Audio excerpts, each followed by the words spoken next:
Founders हैं AI के जिन्होंने जनरेटिव एआई बनाया, उन्होंने कहा कि हमें लग रहा था एआई ह्यूमन इंटेलेक्ट डेवलप करने में कई सेंचुरीज लेगा, हाँ, बट अब लग रहा है कि लेस देन अ डिकेड ह्यूमन इंटेलेक्ट के बराबर आ जाएगा। एग्जैक्टली। और पॉसिबिलिटी है कि ह्यूमन को कंट्रोल करने लग जाए। हाँ।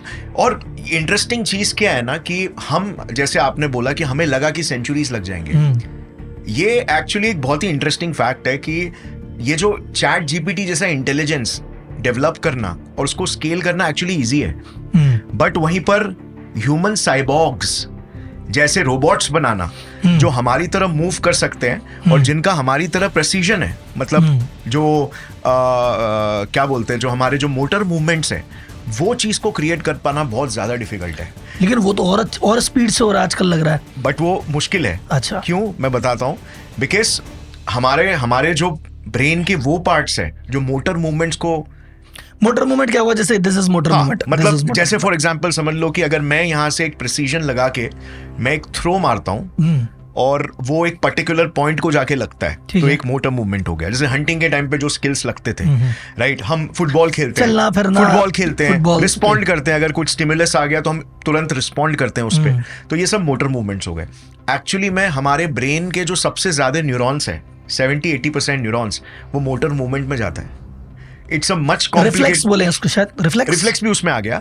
It is a much complicated architecture. उसको वैसे नेटवर्क्स क्रिएट करने में बहुत ज्यादा रिसोर्सेज, बहुत ज्यादा एनर्जी लगती है, बहुत ज्यादा कॉम्प्लिकेटेड है। ये चैट जीपीटी जैसे मॉडल्स बनाना कंपैरेटिवली इजियर है। अब ऐसा नहीं है कि ये नहीं बनाया जा सकता, बनाया जा सकता है, but this is far more complicated than as compare to this. इसीलिए आप देखोगे चैट जीपीटी एकदम स्केल हो रहा है फटाफट।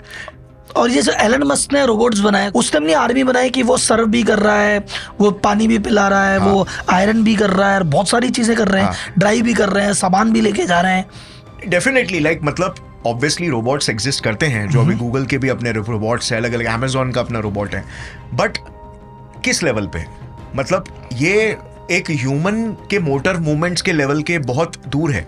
अगर आप आज के टाइम पे जो एडवांस से एडवांस रोबोट्स भी ले लोगे, उसमें जो कॉन्शियसनेस है वो एक मच्छर से भी कम रहेगा।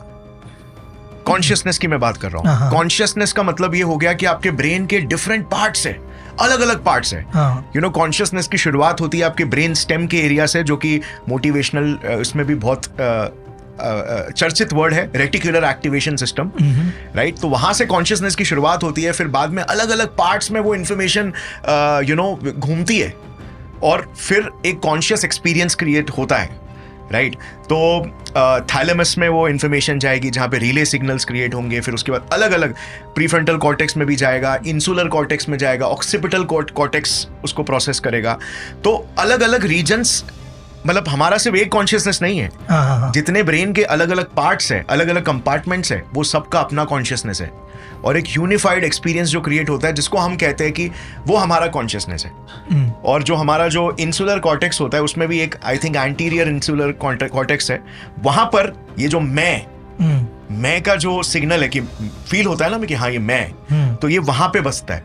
तो consciousness is a complicated neural experience, जो इतने सारे ब्रेन के पार्ट्स और फिर हमारे स्पाइनल कॉर्ड से होते हुए न्यूरॉन्स नीचे बॉडी तक जा रहे हैं, और हर एक स्टिमुलस पर, स्टिमुलस कुछ भी हो सकता है। अब यहाँ पे कुछ भी हो सकता है, कैमरा गिर गया या कोई आ गया, तो एवरी स्टिमुलस पे कैसे रिएक्ट करना है, वो कॉन्शियसनेस उसमें बहुत पीछे है अभी, बहुत पीछे है। कहाँ, वो तो सिर्फ कुछ ही, मतलब एक कुछ वो हैंड मूवमेंट ऐसे करता है, ऐसे कुछ आउट ऑफ सिलेबस आ गया, कुछ नहीं कर सकता। ऋतिक रोशन तो नहीं हो सकता वो। एग्जैक्टली।